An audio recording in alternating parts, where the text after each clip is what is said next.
말씀은 창세기 36장 1절에서 43절까지의 말씀인데요.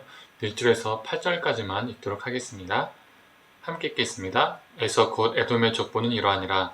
에서가 가나안 여인 중 헷 족속 에론의 딸 아다와 히위 족속 시본의 딸인 아나와 딸 오홀리바마를 자기 아내로 맞이하고 또 이스마엘의 딸 느바요스의 누이 바스맛을 맞이하였더니 아다는 엘리바스를 에서에게 낳았고 바스맛은 루엘을 낳았고 오홀리바마는 여호수와 얄람과 고라를 낳았으니 이들은 에서의 아들들이요 가나안 땅에서 그에게 태어난 자들이더라.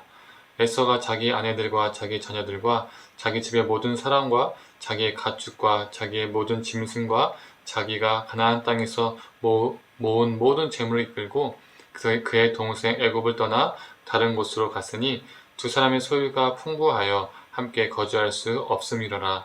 그들이 거주하는 땅이 그들의 가축으로 말미암아 그들을 용납할 수 없었더라.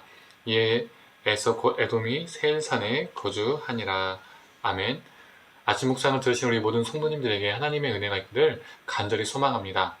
오늘 본문은 에서의 족보를 담고 있습니다. 이 에서의 족보가 우리에게 주는 의미가 무엇일까요? 36장 에서의 족보를 보면 누가 누구를 낳고 누가 누구를 낳고 무슨 족속이고 이런 것만 기록되어 있습니다. 그런데 이것이 우리에게 주는 의미는 무엇일까요? 우리가 잘 알고 있는 것처럼 아브라함, 이삭 이렇게 믿음의 계보가 흘러가지 않습니까? 굳이 근데 왜 에서의 족보가 이렇게 한 장을 크게 할애되어서 언급이 되었을까요?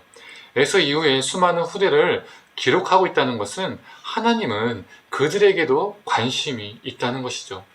나는 야곱의 후손만 관심 있어. 이게 아니라 나는 에서의 후손에게도 관심이 있다라는 것을 보여주는 것입니다. 루터조차, 종교개혁자 루터조차 에서에 관해서 이렇게 말을 합니다. 들어보세요. 그들은 약속에는 참여하지 못했지만 약속이 보여주는 하나님의 자비에는 참여하게 되었다 라고 말하고 있습니다. 믿음의 계승이 야곱, 유다로 흘러갔지만 에서와 그의 자손들에게도 하나님의 자비가 흐른다는 것이죠.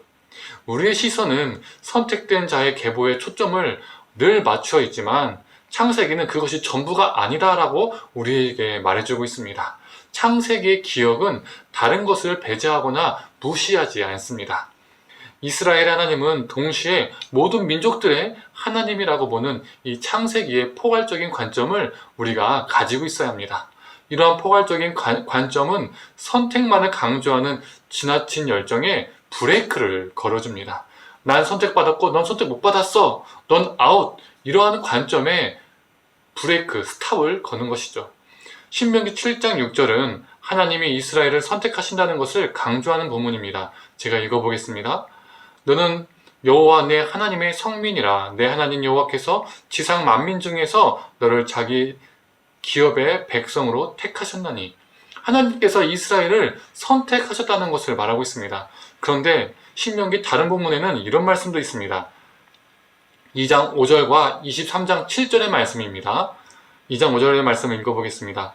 그들과 다투지 말라. 그들의 땅은 한 발자국도 너희에게 주지 아니하리니 이는 내가 세일산을 에서에게 기업으로 주었음이라.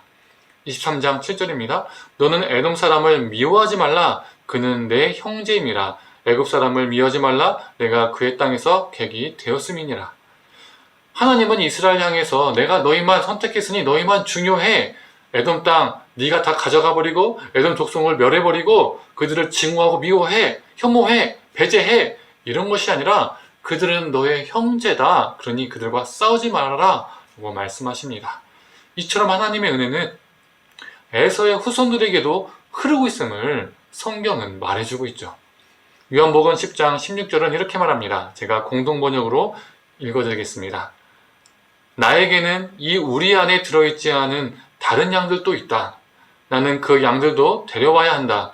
그러면 그들도 내 음성을 알아듣고 마침내 한 떼가 되어 한 목자 아래 있게 될 것이다. 구원사의 적통을 계승하지 못한다고 하나님의 구원에서 끊어진 것이 아닙니다. 모두가 구원의 대상인 것이죠. 우리 하나님은 우리의 상상보다 우리의 생각보다 더 자비로우시고 사랑이 많으신 분이십니다. 에서를 배제하시고 혐오하신 것이 아니라 에서와 그의 후손들에게도 관심이 있으신 우리 하나님, 이 하나님의 마음을 우리가 깊이 알아서 다른 양들도 데려와야 한다라는 이 주님의 음성이 우리 삶 가운데 넘치기를 원합니다. 그리고 그들을 주님께 인도하는 저와 우리 성도님 되기를 간절히 축원합니다.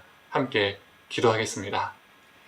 하나님, 오늘 본문 이 창세기 말씀은 길게 에서의 후손들을 기록하고 있습니다. 믿음의 적통이 아니기 때문에 기록되지 않아도 아무 문제가 없어 보이지만 하나님은 기록되게 하셨습니다. 하나님께서 에서에게도 관심이 있음을 우리가 보게 됩니다. 이스라엘에게 에서와 싸우지 말라고, 에돔 족속과 싸우지 말라고 그들은 너의 형제라고 말씀하신 것을 우리가 듣게 됩니다. 하나님, 하나님의 은혜는 우리에게만 흐르는 것이 아니라 아직도 주님의 사랑을 알지 못하는 이 땅의 수많은 에서에게도 흐름을 보게 됩니다. 하나님, 우리가 그들을 외면하고 배제하는 것이 아니라 예수 그리스도의 사랑을 전하며 말씀을 전하며 생명을 전하며 살아가는 존재들이 되게 하여 주시옵소서. 그들도 주님의 우리의 양떼 안으로 돌아온 역사가 있게 하여 주옵소서. 예수님의 이름으로 기도드립니다. 아멘.